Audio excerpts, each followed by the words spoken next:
पराठा बाहर गिर रहा था।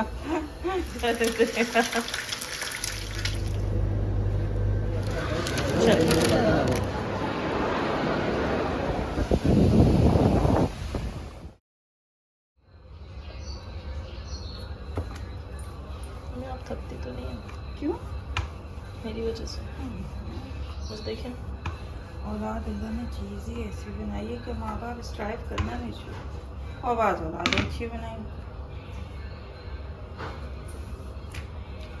अस्सलाम वालेकुम जनाब, कैसे हैं आप लोग? उम्मीद है कि आप लोग अच्छे होंगे। ये बने हैं पराठे। आज है हफ्ते का दिन और टाइम हो रहा है तकरीबन 9:30 बजे के करीब। एज यूजुअल आपको पता है मॉर्निंग रूटीन भी आपके साथ शेयर करते हैं। तो मॉर्निंग रूटीन में यही है और हमारी मॉर्निंग रूटीन सिर्फ हफ्ते में एक दफ़ा होती है क्योंकि व्लॉग ही हमारा हफ्ते में एक दफ़ा डलता है। ये पराठा मेरी बेटी बना रही है। मेरी इसमें कोई चीज़ नहीं आई सिवाय पराठों के और ये मुझसे अच्छे और बना अगर लेती किसी है। को अपने जिगर फेल कराने हो ना तो इसके हाथ के पराठे खा लो। ये बहुत अच्छे कड़क पराठे बनाने लगी। मैंने कहा आप ही यार कैसे बनाती हैं इतने अच्छे कड़क पराठे। पता चला ढेर सारा घी डालती है, ठीक है, और वो उनको कड़क यानी वो हम जैसे पकोड़े फ्राई करते हैं ना, इस तरह से ये पराठे फ्राई करती है। इस तरह से कड़क बना रही थी ये। बाद में पता चला मैला हमारे तो ये बड़ा गर्क हो जाएगा, इतना घी डालती है। बहरहाल जो पराठे बनाती है वो बहुत अच्छे बनाती है। और ये सिर्फ मॉर्निंग रूटीन थी आपके साथ। और अच्छा, मेरे पराठों की खुशबू जब मेरे पड़ोसियों के यहाँ जाती है ना तो उधर से एक मैसेज आ जाता है कि हमारे लिए भी पराठे हों, ठीक है। तो फिर उनके लिए भी मुझे डालने पड़ते हैं पराठे। बहुत खुशी से खाते हैं और बहुत शौक़ से खाते हैं। जबकि मलवारी पराठे बहुत मशहूर हैं, पूरे यूएई में मशहूर, पर बल्कि पूरी दुनिया में ही मलवारी पराठे बहुत मशहूर हैं और बड़े मज़े के होते हैं। लेकिन उन लोगों को हमारे पराठे अच्छे लगते हैं। वो कहते हैं कि आप लोग बहुत अच्छे पराठे बनाते हैं। और हमारी बेटी जब घर से बाहर जाती कहती है वो मलवारी का पराठा और चाय खिला दें। हैं आप ही? जी जी। इसको वो मलवारी का पराठा पसंद है यानी। बहुत लच्छे होते हैं। और मुझे लच्छे बिल्कुल भी नहीं पसंद पराठों में, समझे ही ना। उसका निवाला ही नहीं बनता, वो सुई धागों की तरह लेके बैठे रहो हाथ में, समझे ना वो यानी इनके ऐसे लच्छे होते चुभाने के काम आते हैं। मुझे बिल्कुल नहीं पसंद इनके पराठे। पराठा वो जिसका निवाला बने, समझे। टुकड़े टुकड़े टुकड़े टुकड़े धागे धागे लेके आप निवाला कैसे बनाएंगे।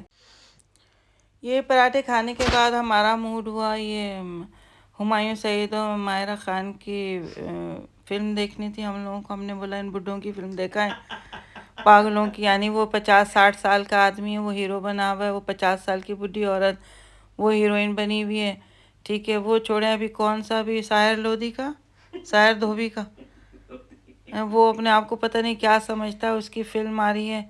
यानी मेरा बस चले तो सारी दुनिया की टीवी तोड़ दूँ, सिनेमा हॉलों में आग लगा दूँ, ठीक है। यानी इस कदर यानी बकवास लोग ऐसे अपने आप को प्रमोट कर रहे हैं जैसे तुम मुझे गन दिखाओगे क्या, तुम मुझे गन दिखाओगे मैं माफ़ कर दूंगा और एटीट्यूड दिखाओगे तो माफ़ नहीं करूँगा। हम जब KG2 में थे, मेरे ख्याल में जब फर्स्ट स्टैंडर्ड में थे, तभी हम लोग डायलॉग बोलते थे। यानी क्या दुनिया में क्या चल रहा है नहीं मालूम। हाँ, और इन लोगों को ना वो लड़ाका मेंढे होते हैं ना, उनके आगे खड़ा कर दिया जाए इन सबको, ताकि सींग मार मार के इनका कुछ कचूमर तो निकालें। बहरहाल मैं मजाक कर रही थी, अल्लाह ताला इनको गारत करे। बेकार लोग, यानी हम लोगों की ईद बर्बाद कर दी इसके एक ट्रेलर ने। अच्छा, उन्होंने तो बर्बाद की कि हमारी अपनी बकवास फिल्म और ट्रेलर दिखा के मेरी बच्ची आते जाते कही थी मम्मी मैं अपने बाजू पे लिखवा लूँ कि तुम मुझे एटीट्यूड दिखाओगे तो माफ़ कर दूंगा, और क्या नहीं गन दिखाओगे तो माफ़ कर दूंगा, एटीट्यूड दिखाओगे तो माफ़ नहीं कर। मैं तेरे हाथ पे छुरी से लिख दूँ ताकि मुझे भी सुकून हो कुछ, ठीक है, मैं बदले ले सकूँ अपने। बहरहाल केक खाया, बहुत अच्छा था। आप लोगों को अगर सेलिब्रेशन का केक खाना है तो प्लीज़ अपनी एक गन लेके जाइएगा साथ में, ताकि इनकी कनपट्टी पे रख के ये बोल सके कि फ़्रेश देना। बड़ी मुश्किलों से ये लोग फ्रेश केक निकालते हैं, होते अच्छे हैं लेकिन बड़ी मुश्किलों से, तौबा नाउज़ुबिल्लाह, समझे ना।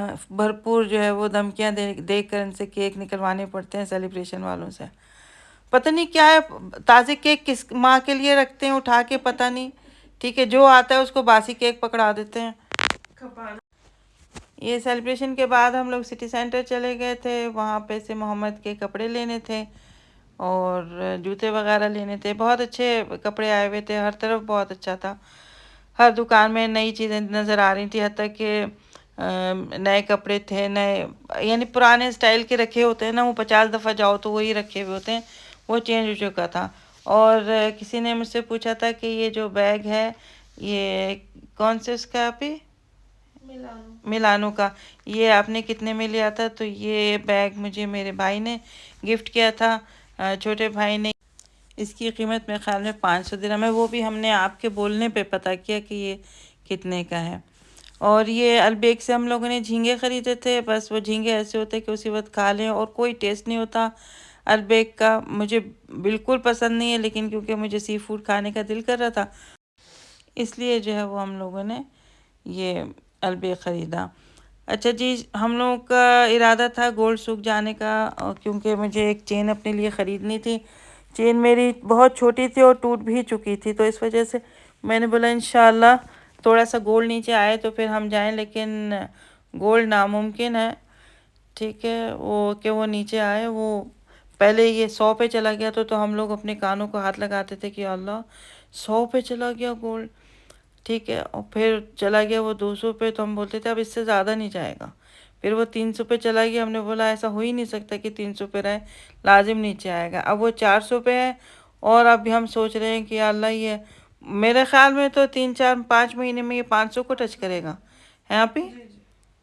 ये इस तरह से ही होगा, बाकी अल्लाह को पता है। तो हम लोग चले गए थे गोल्ड सूक। वहाँ से मैंने अपने लिए ख़रीदी चेन, एक बहुत ज़्यादा प्यारी सी खूबसूरत सी 21 कैरेट में थी।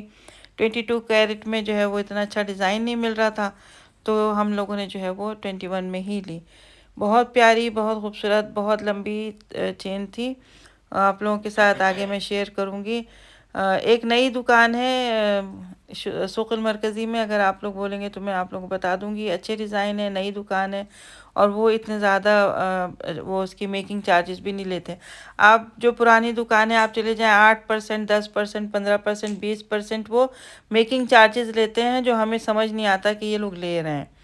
लेकिन इनसे हम लोगों ने इनके सर पे खड़े होके, सकरदू के लोग हैं बहुत अच्छे, तो इनके सर पे खड़े होके हमने इनसे जो है वो इसकी मेकिंग चार्जेस हमने कम कराया। उन्होंने मेरे ख्याल में 3.5% या 4.5%, 4% मेरे ख्याल में इन्होंने उस चेन के मेकिंग चार्जेस लिए। बहुत कम ना होने के बराबर, मतलब 150 दिरहम मेकिंग चार्जेस थे बस। और 5,200 या 300 की वो चेन थी। आप बोलेंगे कि बहुत खूबसूरत चेन है, आगे मैं आपको दिखाती हूँ। ये अगर गोल्ड जो है वो बहुत ज़्यादा भी महंगा हो जाए ना, आप यकीन माने गोल्ड मार्केट का रश ख़त्म नहीं होगा। वो एक पार्किंग की जगह नहीं मिलती, इतना रश होता है, चाहे गोल्ड सस्ता हो या महंगा हो, इतनी ज़्यादा जो है वो ट्रैफिक रहती है कि बस। और हवा भी बहुत अच्छी चल रही थी, मौसम बहुत अच्छा था। ठीक है, और छुट्टियां भी हैं लोगों की, खूब एंजॉय कर रहे हैं लोग। आप लोगों के पास अगर थोड़े से भी पैसे जमा हो जाया करें ना, तो आप लोग एक कॉइन 2 ग्राम का या 1 ग्राम का, 4 ग्राम का इस तरह से लेके डाल लिया करें। यकीन माने कि आप लोगों को बहुत फ़ायदा होगा इससे। पता नहीं, आज से तकरीबन को 2 साल 3 साल पहले मुझसे मेरी सास ने मुझसे कहा था कि पैसे हुआ करें ना तो कॉइन ले लिया करो या कुछ गोल्ड का डाल दिया करो, बहुत तुम्हें आगे फ़ायदा देगा। और उनकी बात बिल्कुल सही थी। आज उस वक्त गोल्ड का रेट मेरे ख्याल में आज से 2018 में 150 था और आज देखें 400 पे पहुंचा हुआ है। जिन लोगों ने उस ज़माने में गोल्ड कॉइन्स लिए या बिस्किट्स लिए, आज उनको डबल ट्रिपल फ़ायदा है उसके ऊपर। बहरहाल ये फ़र्स्ट वाली चेन मैंने ख़रीदी थी। आप लोग भी इसी तरह से सेविंग्स कर लिया करें और अल्लाह आप लोगों को खुश रखे, ईमान बख्शे। अल्लाह हाफ़िज़।